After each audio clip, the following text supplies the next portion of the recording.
Interrogative বাক্য তৈরি করার আর কয়েকটি এক্সাম্পল আলোচনা করি।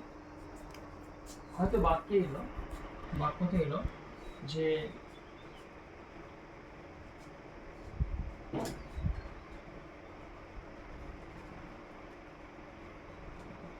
প্রশ্ন হলো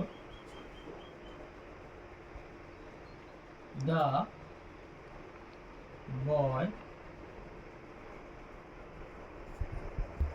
at food, the boy at food, এই বাক্যটি আছে assertive.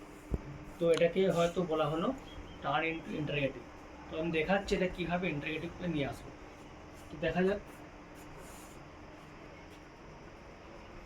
The boy at food, এটাকে ইন্টারগেটিভ আনছি। তো প্রথমে কী নিয়ে আসবো? বিভাব এখানে বাক্যে নেই। আচ্ছা, এরপরে এখানে দেখো মেন ভাব হচ্ছে অ্যাট এই ওয়ার্ডটা আছে ভার্বের সেকেন্ড ফর্ম। তাহলে ভার্বের সেকেন্ড ফর্ম থাকলে আমরা একটা বিকল্প ভার্ব নিয়ে আসবো, ভার্ব নিয়ে আসবো। একটা ভার্বের সেকেন্ড ফর্ম, তাহলে হবে কি ডিড নট। যেহেতু বাক্যটা আছে অ্যাফার্মেটিভ, তাই আমাকে কোশ্চেনটা করতে হবে interrogative negative. Did not the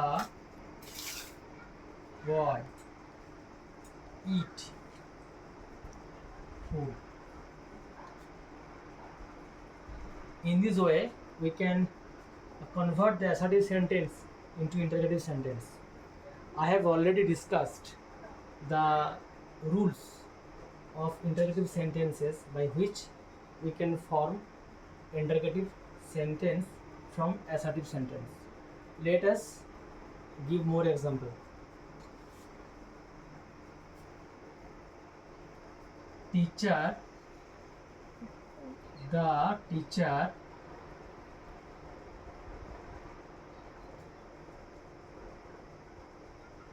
had taught, taught us. Full stop. The teacher had taught us. It is an assertive sentence, and we have to convert the assertive sentence into interrogative sentence. So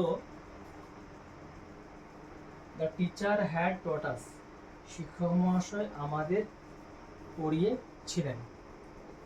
তো যদি আমরা এটাকে interrogative ফর্মে নিয়ে আসতে চাই, তো কীভাবে করবো? এখানে যেহেতু কোনো WH ওয়ার্ড বলা যায় না, কীভাবে করতে হবে বলে দেওয়া নেই। সেক্ষেত্রে কী করবো? প্রথমে বিভাগ আছে had not the teacher, teacher, had not the teacher taught us. তাহলে এখানে আমরা কি শিখলাম? এখানে আমরা শিখলাম যদি অ্যাসার্টিভ সেন্টেন্সটা থাকে অ্যাফার্মেটিভ, ওটাকে ইন্টারগেটিভ করলে ওই সেন্টেন্সটা হয়ে যাবে নেগেটিভ ইন্টারগেটিভ, না বোধক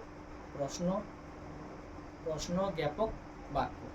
যেমন এখানে আছে দ্য টিচার হ্যাড টট আস, শিক্ষক মহাশয় আমাদের পড়িয়েছিলেন।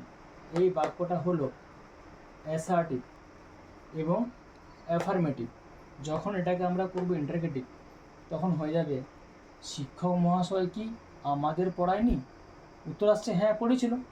সো হ্যাড আছে বিভাগ, এটাকে আগে আনলাম। Had not the teacher taught us. It is the correct answer, and I hope the students will be benefited by watching this class. আজকের মতো এখানে।